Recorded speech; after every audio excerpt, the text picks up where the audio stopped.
Halo guys, Assalamualaikum warahmatullahi wabarakatuh. Apa kabar? Semoga teman-teman dalam keadaan sehat walafiat. Salam buat keluarga teman-teman di rumah. Salam sepak bola.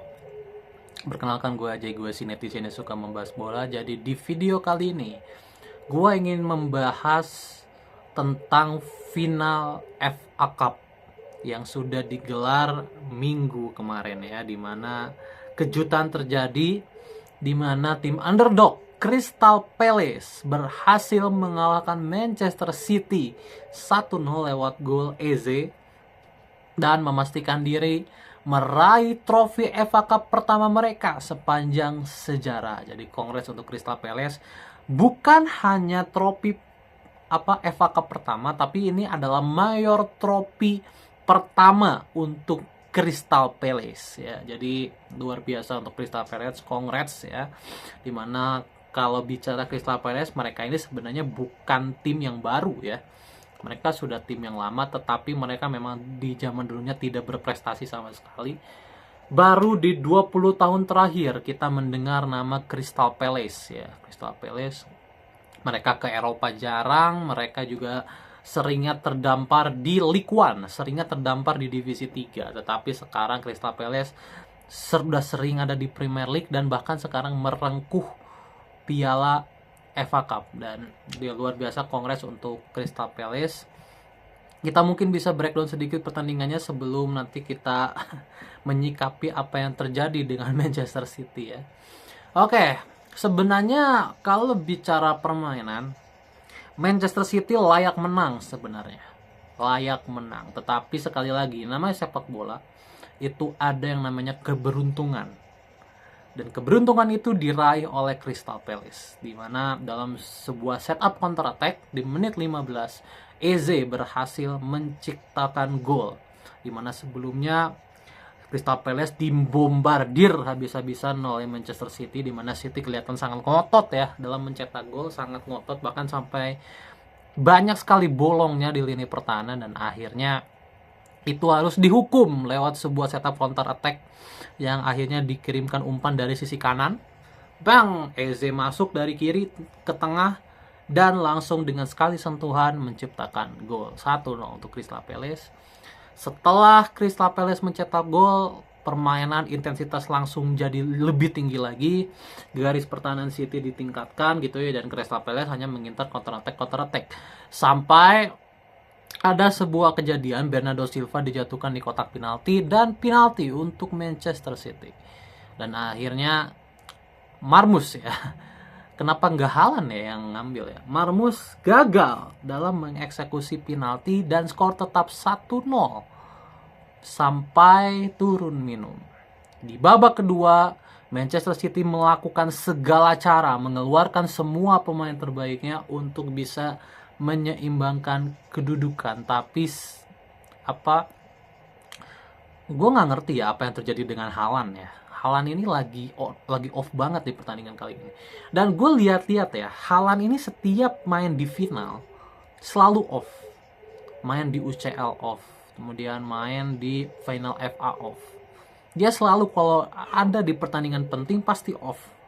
Gue nggak mengerti apa yang terjadi dengan Haaland ini ya. Tapi Haaland benar-benar jelek mainnya di pertandingan itu, tidak klinis ya, sehingga deadlock. Marmus juga tidak klinis, kemudian Bernardo Silva tidak klinis, masuknya De Bruyne juga. Ini De Bruyne memang udah kelihatan habis banget ya, kipas magicnya nggak terlalu kelihatan ya, sehingga create chancesnya juga meskipun mereka sangat banyak menguasai bola, create chancesnya nggak terlalu banyak karena kipasnya ini tidak terlalu bagus ya dari De Bruyne, sehingga banyak sekali bola-bola yang hampir masuk kotak penalti itu di final third itu selalu kepotong gitu. Dan bukan hanya itu, Crystal Palace juga serangan baliknya lumayan berbahaya ya, dimana ada Eze di situ, dimana mereka bahkan mencetak gol kedua lewat Munoz, tapi sayangnya offside ya karena sebelumnya ada tendangan yang membentur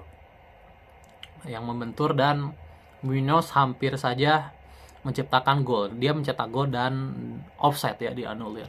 Skor tetap 1-0 sampai peluit panjang dibunyikan. Ya, sampai peluit panjang dibunyikan, dan ini merupakan trofi mayor pertama Crystal Palace sepanjang sejarah mereka. Jadi congrats sekali lagi untuk Crystal Palace. Musim ini memang musimnya underdog ya. Musim ini memang musimnya underdog, di mana di UCL PSG lawan Inter yang awalnya diprediksi Liverpool sama Barcelona ya kan, ternyata PSG dan Inter yang lolos. Di UEL MU lawan Tottenham gitu ya, di UECL Chelsea lawan Betis gitu ya, di FA Cup yang menang Manchester City, yang menang Crystal Palace bukan Manchester City. Di Carabao, Newcastle mengalahkan Liverpool yang menjadi unggulan, sangat diunggulkan Liverpool di saat itu. Tapi ternyata Newcastle yang menjadi juara,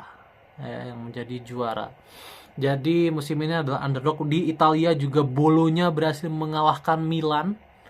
Milan yang sebegitu diunggulkannya dikalahkan oleh Bolonya di final Coppa Italia. Jadi memang musim ini menjadi musimnya para underdog naik kelas ya, bisa gue bilang, sehingga mungkin musim depan akan jadi lebih seru lagi ya. Musim depan akan menjadi lebih seru lagi. Dan untuk Manchester City, seperti yang tadi gue bilang, gue ingin bahas soal Manchester City-nya ini sendiri, dimana musim ini adalah untuk pertama kalinya Manchester City era Guardiola 0 gelar, dimana Guardiola selama 7 tahun terakhir menunggangi Manchester City selalu mendapatkan gelar. Dan ini adalah musim terburuk Guardiola so far ya, dimana mereka struggle untuk masuk UCL, ditambah Carabao juga mereka nggak menang, UCL juga mereka udah gagal di 32 besar ya, di 32 besar mereka udah gagal. Kemudian di Liga terdampar, Carabao terdampar. Satu-satunya trofi yang bisa mereka menangkan FA Cup juga gagal gitu ya, kalah dengan tim underdog. Bahkan gue lihat juga sempat stres ya, kelihatan ya Pep Guardiola tentang musim ini, dimana memang transisi yang dilakukan oleh City ini agak telat ya, dimana De Bruyne yang udah habis, City sulit mencari penggantinya.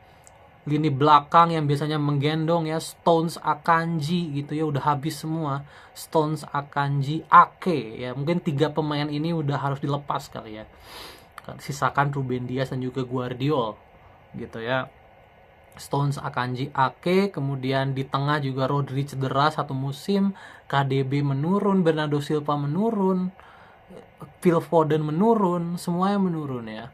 Mungkin yang masih perform ini cuma Haaland. Sebenarnya Haaland itu masih perform guys, hanya aja karena tengahnya ini hancur sekali. Tengahnya City ini hancur sekali, dimana Doku juga terlalu individual, Savinho pemain yang tidak ada visi bermain gitu ya, Matheus Nunes juga gitu. Jadi Haaland ini ya udah perform sendirian akhirnya di City, dan ini membuat meskipun City nggak perform, ibaratnya mereka masih bisa ada di zona UCL. Jadi luar biasa ya untuk Guardiola.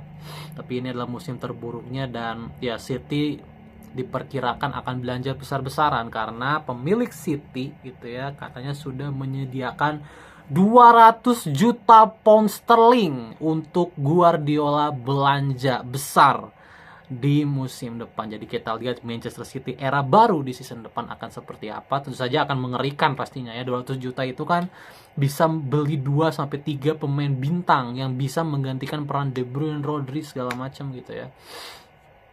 Yang di musim ini Rodri cedera, De Bruyne, Bernardo Silva udah, menurut gue udah habis masanya. Kemudian Akanji, Stones, Ake juga udah habis masanya, Walker juga kan udah habis gitu ya. Jadi mungkin butuh 10 pemain kali ya City untuk menciptakan tim yang baru.